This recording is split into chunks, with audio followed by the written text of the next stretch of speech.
Сегодня у нас гостит Константин Иннокентьевич Агай, управляющий банка Россельхозбанк. Доп. Офиса.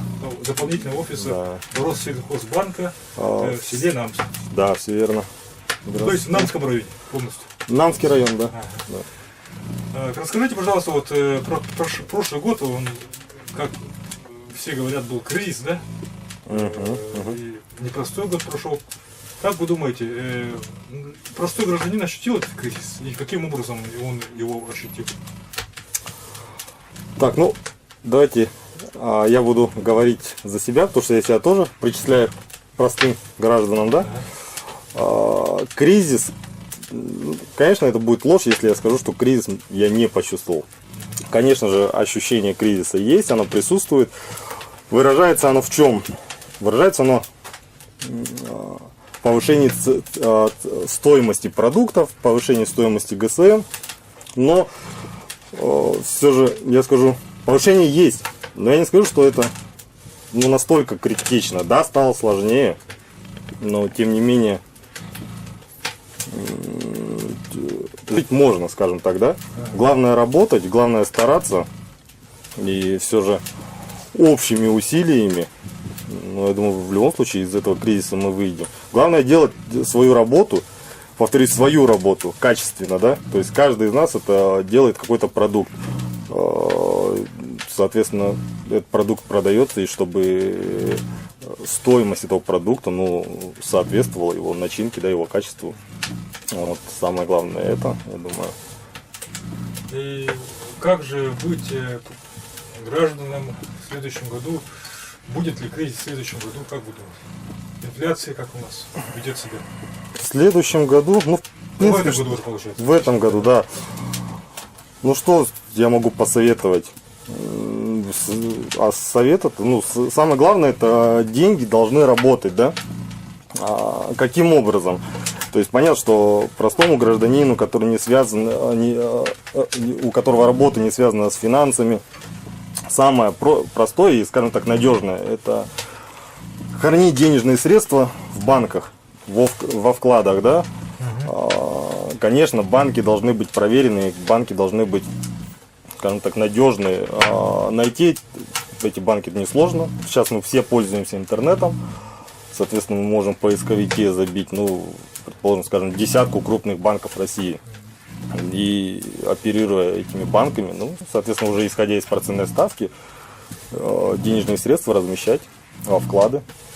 Существуют банки и фирмы, которые предлагают заоблачно очень привлекательные проценты, 10, 15 даже, 20 даже и бывает. Кредитно-потребительские кооперативы, как это называется? Да, есть кредитно-потребительские кооперативы. Стоит доверять им или не стоит рисковать? Лично я, повторюсь, я со своей точки зрения, да, я понесу деньги в банк. И в банк, который не будет мне обещать большие проценты, да. Соответственно, мы все прекрасно знаем поговорку: бесплатный сыр только в мышеловке. Не надо охотиться за большими доходами. Такого не бывает, что ты деньги разместил на год, при этом ничего не делаешь и получаешь баснословные деньги. Такого не бывает, конечно же. Я повторюсь, надо выбирать проверенные банки, желательно десятку крупнейших банков. Конечно, крупные банки не будут предлагать, как вы сейчас озвучивали, процентные ставки 25% годовых. Потому что мы прекрасно понимаем, что банк, предлагая процентную ставку, он берет на себя ответственность и гарантию дает, что он вернет эти деньги и эти проценты. Соответственно, разбрасываться 25%, я думаю, это не под силу ни одному банку. Вот. Самая адекватная ставка, то есть ставка банка, да? Как она правильно называется? Кредитная ставка, да? Нет, ставка размещения во вкладах. В районе каких цифр? Так, все зависит от срока размещения. Я скажу так, что адекватная ставка это от 7 до 9%. 9 это высокая. Больше это уже Слишком Но это стоит задуматься, стоит провести какой-то анализ, минимальный анализ рынка. Но я говорю, хотя бы просто посмотреть, что это за банк, рейтинг этого банка. Как бы, ну, основные моменты это все-таки провести какой-то вот самый минимальный, простейший анализ банка.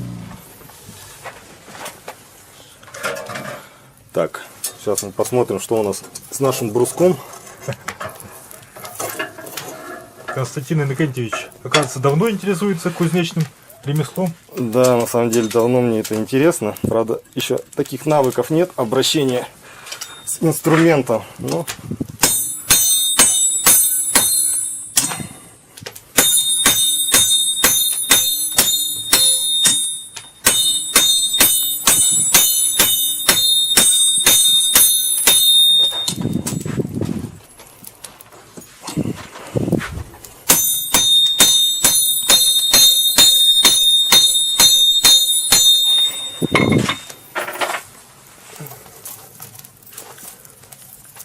Куй железо, пока горячо. Да? Да.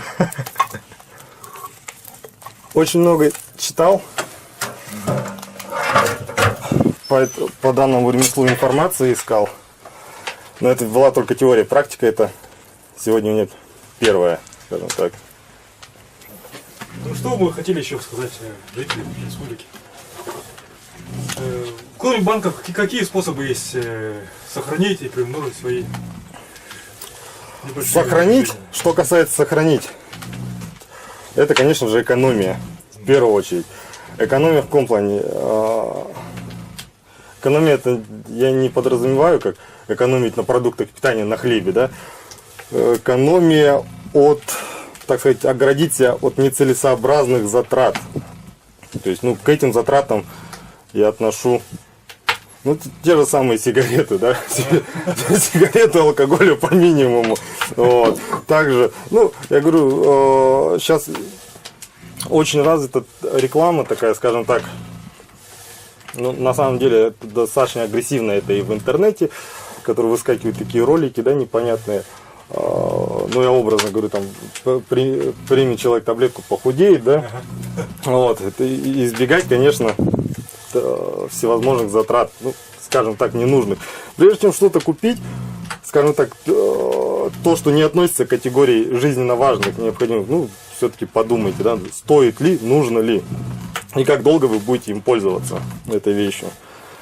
Но вот основное, ну, конечно же, это экономия. А как приумножить? Экономия. Надо записать. Ну, тут я уже сказать не могу, это каждый решает сам. То есть кто-то, скажем так, свое хобби, ну, реализует, скажем, не реализует, а монетизирует, да, это тоже правильно.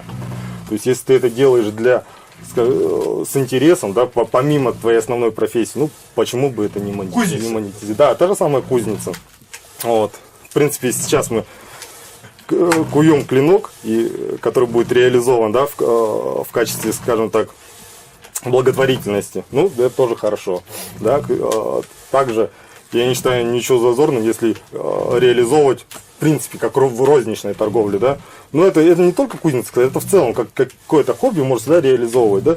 Так же самое, я вот сейчас смотрю, достаточно много объявлений гуляет, это и продажа тех же самых шапочек вязаных, да, ну, как бы домохозяйки делают, ну, это хорошо на самом деле.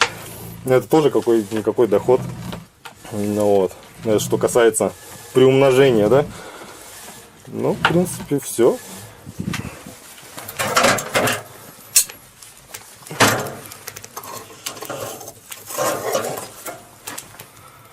Ага, что-то он не нагрелся. Нагрелся.